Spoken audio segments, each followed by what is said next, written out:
mal alles bitte. Ich habe 2000 Tattoos auf der Haut. Guck mal. Ja, da habe ich wirklich ein Tattoo. Ich habe schon gedacht, du schnurrst gleich.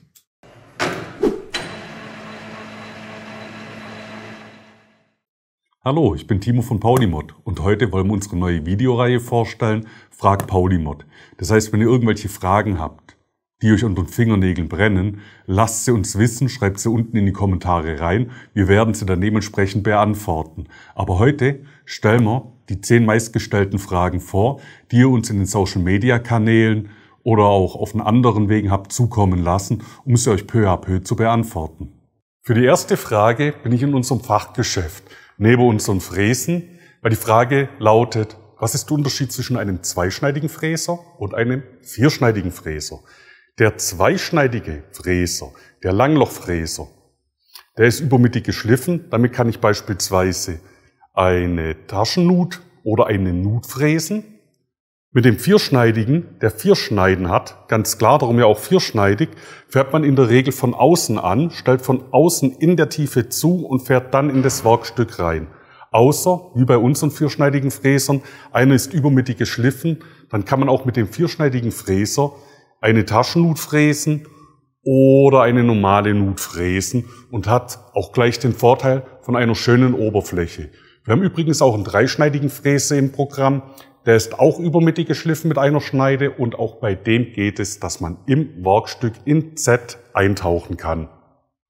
Die zweite Frage ist, habt ihr Werkzeuge zum Herstellen von Innensechskant? Nein, haben wir nicht. Um einen Innensechskant herzustellen, braucht man entweder einen Taumel, aber der ist sehr teuer und lohnt sich nicht für ein paar Schrauben. Oder die andere Möglichkeit wäre zu senkerodieren. Dazu braucht man aber auch eine spezielle Maschine, die für die normalen Anwender viel zu teuer ist, viel zu unrentabel. Und darum muss man das aus dem Haus geben. Es wird auf jeden Fall in beiden Fällen, wenn man das unbedingt braucht und eine Spezialanfertigung haben will, eine teurere Angelegenheit.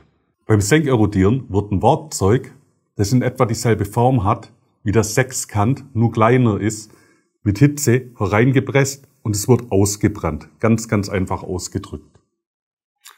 Wie kann man Scheibenfräser spannen, ist unsere dritte Frage. Es kommt darauf an, und zwar, ob man hier einen Scheibenfräser hat, für einen Aufsteigfräsdorn, oder ob man einen kleineren Scheibenfräser hat, mit einem zylindrischen Einspannschaft. Beim ersten ist es so, dass man oben die Schraube löst,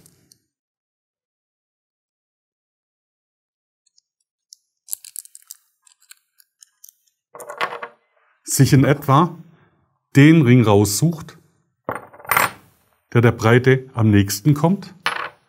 Dann setzt man hier den Scheibenfräser ein, macht wieder den Ring drauf und kann dann durchs Festziehen der Schraube den Scheibenfräser klemmen.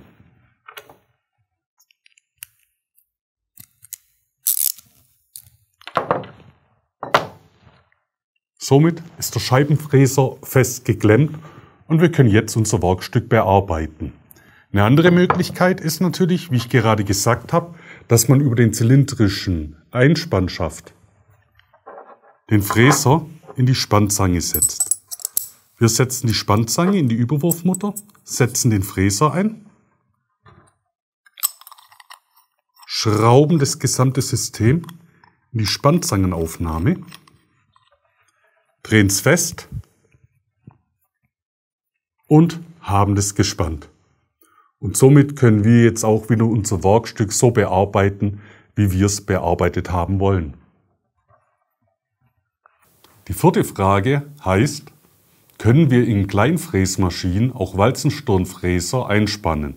Ja, können wir, und zwar in dem Moment, wo wir jetzt so einen kleinen Walzenstirnfräser haben. Man muss natürlich immer darauf achten, Kleinfräsmaschinen haben nicht besonders viel Leistung. Das heißt, dementsprechend müssen die Schnittwerte angepasst werden. Man fängt erstmal mit wenig an und dann kann man sich immer noch steigern, aber man geht nie voll rein. Wenn man das beherzigt, dann kann man hier einen Kombi-Aufsteckfräsdorn nehmen, mit dem Mitnehmerring Und hier mit dem Walzenstirnfräser kann man das montieren und dann festschrauben. Der Vollständigkeit halber sei gesagt, man kann mit dem Kombi-Aussteckfräsdorn auf Fräsdornringe montieren, um beispielsweise Scheibenfräser zu verwenden, wie ich es im vorherigen Beispiel gemacht habe. Man verbaut sich dadurch nichts, im Gegenteil, man erhöht nur die Möglichkeiten. Allerdings muss man die Fräsdornringe separat dazu kaufen. Eine weitere Frage war, die Nummer 5, warum haben wir eigentlich keinen Katalog? Das ist im Prinzip recht einfach erklärt. Wir tun unser Sortiment stetig erweitern. Wöchentlich, monatlich, manchmal tun wir auch ganze Artikelseiten bearbeiten. Und wenn wir einen Katalog drucken würden, bis der vom Druck zu uns käme, von uns zu euch, wäre er wahrscheinlich schon veraltet, weil wir schon wieder neue Produkte haben. Darum ist unser Online-Shop unser Katalog und ihr seid damit immer auf dem alleraktuellsten Stand. Davon mal abgesehen, wir sparen dadurch eine ganze Menge Papier und das tut der Umwelt richtig gut. Die Frage Nummer 6 ist, was ist der Unterschied zwischen der Druckleiste und der Keilleiste? Eine Druckleiste wird mit mehreren Madenschrauben angezogen, eine Keilleiste ist ein Keil. Ich erkläre euch die Druckleiste ein bisschen näher an unserer PauliMod PM190V und gehe mit euch auf die Details ein. Da ist die Druckleiste und hier sind die Einstellschrauben. Hier werden die Kontomuttern gelöst und alle Einstellschrauben werden von innen nach außen oder einseitig gleichmäßig festgezogen, sodass es dort drin keine Wölbung entstehen kann. In dem Moment, wenn man alle gleichmäßig angezogen hat, überprüft man hier das Spiel und merkt dann selber, wenn man den optimalen Punkt zwischen Leichtgängigkeit und zwischen Spielfreiheit erreicht hat. Hat man den erreicht und alles ist zufriedenstellend, überprüft man nochmal nach und kontert dann wieder die Schrauben mit den Kontomuttern, indem man hier einen Innensechskant reinsteckt und gegen Verdrehen sichert und hier mit dem Gabelschlüssel anzieht.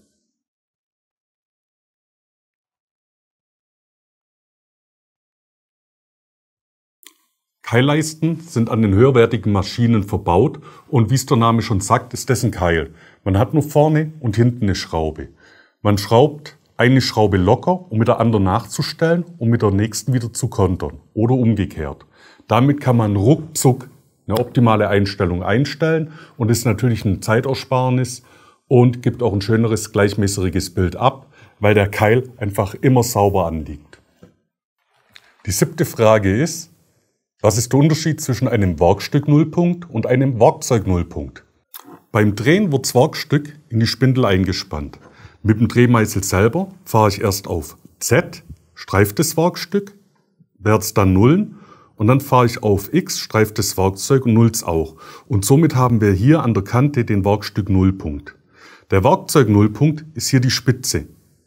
Wenn ich jetzt hier fahre, erkenne ich anhand von dem Werkstück-Nullpunkt und von dem Werkzeug-Nullpunkt immer ganz genau, wo ich stehe und kann geometrische Figuren nach Nonius oder nach unserem Messsystem machen, nach meinem persönlichen Belieben oder nach den Anforderungen, die mir gestellt werden. Beim Fräsen ist es ein bisschen anders. Beim Fräsen ist es so, dass wir einen Kantentaster benutzen. Die Erklärung haben wir auch in einem separaten Video schon mal erklärt. Ich fahre die Seite in X an, ich fahre die Seite in Y an, tue sie jeweils nullen und die Z-Achse, die fahre ich an, indem ich mit dem Werkzeug nach unten gehe. Hier ist das Werkstück Nullpunkt, wenn man von oben drauf schaut, auf der unteren linken Seite. Und das Werkzeug Nullpunkt ist dann der Fräser selber, den man dann eingibt mit Radius. Und dann haben wir auch wieder die beiden Daten, wo bin ich, wo fahre ich. Und dann kann ich ganz genau sehen beim Fräsen, welche geometrische Position ich gerade habe, um sicher arbeiten zu können. Frage Nummer 8 ist, wenn man hierher kommen will, um seine Maschine selber abzuholen, wie läuft es ab mit dem Fahrzeug? Gleich von vorne weg ganz klar, das Fahrzeug muss groß genug sein. Die große Maschine, ein kleines Fahrzeug, funktioniert meistens nicht wegen den Platzverhältnissen. Und zum Zweiten, wenn eine Maschine über 50 Kilo wiegt, dann können wir sie nicht mehr einladen, per Hand. Dazu brauchen wir einen Gabelstapler. Jetzt muss das Fahrzeug allerdings mit dem Gabelstapler beladbar sein. Das heißt, im Idealfall habt ihr einen Anhänger dabei mit einer Plane, dass die Maschine bei Regen oder so nicht nass wird.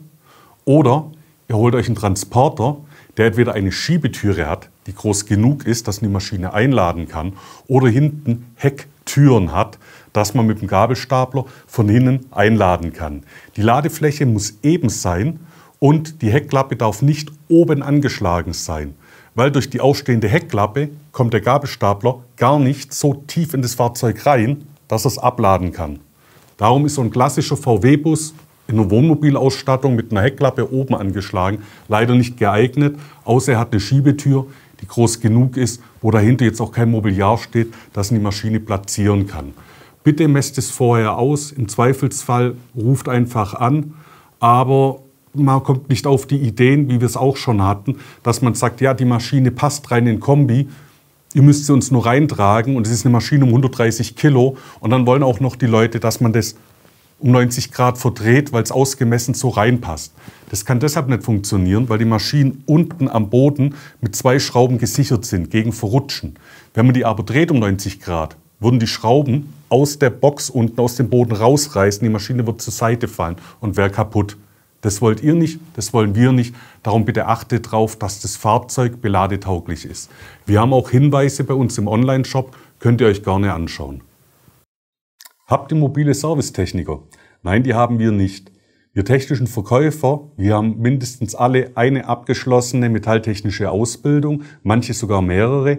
Und wir sind für Fragen in den unten eingeblendeten Wegen, die wir unten verlinken, zu erreichen. Das heißt, wenn irgendwelche Probleme bestehen, können wir entweder einzeln aushelfen oder wir beraten uns im Team, um euch eine bestmögliche Lösung anzubieten. Ein weiterer Vorteil ist, dass wir technischen Verkäufer direkt am Ausstellungsraum sind. Das heißt, wenn wir irgendwelche Fragen haben, können wir an die Maschinen gehen, können das dort sehen, ablesen, eventuell auch schauen, tiefergehende Fragen beantworten können, um euch dann ein bestmögliches Ergebnis zu präsentieren. Die 10. und die letzte Frage ist, ob wir Parkplätze haben. Kommt mit!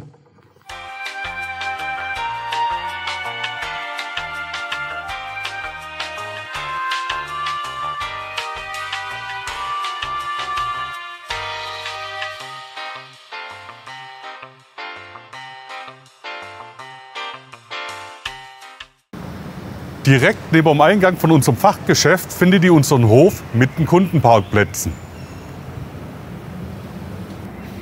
Und wie ihr seht, sind hier die ganzen Parkplätze und die sind so groß, dass ihr auch mit einem Hänger kommen könnt und hier im Hof Platz habt zum Rangieren. Das war unser Video zu Frag Paulimod. Wenn ihr noch weitere Fragen habt, stellt sie einfach unten in die Kommentare oder auf den Social Media Kanälen oder schickt sie uns einfach per E-Mail. Wir werden sie dann beantworten und euch hoffentlich weiterhelfen. In dem Sinne, bleibt neugierig, macht's gut, bis zum nächsten Mal.